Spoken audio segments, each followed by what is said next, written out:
ဆော့တော့ကွာငါတို့မိုက်ပြအောင်မသွားမလား အေးဆော့တာများနေကွာအမိုက်တော့ပြရအောင်မလား မောင်းတော့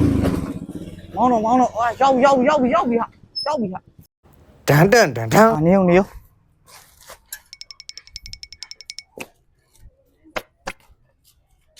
ဟာဘာလို့တော့ဟာ အာနေစမ်းမှာပြည့်ပြမယ် နင်ကွာအမိုက်ကလေးပြတာအောင်တတော် တလုံးနောက်တော့ကပြ ကြည့်နေအဲ့ဒီရေးပြီးဖုံးကို6တောင်းနဲ့ဖွင့်ပြ အမေကလည်းကွာမဟုတ်တာပြောပြန်ပြီ မင်းနာကြည့်လိုက်တော့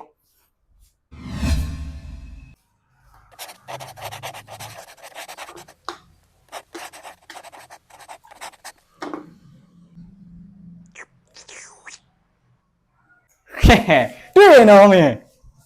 ဟာမင်းကအပီကျွမ်းလိုက်လားကွာ ဟေးယာစတာပါနောက်တော့ပါဒီပါ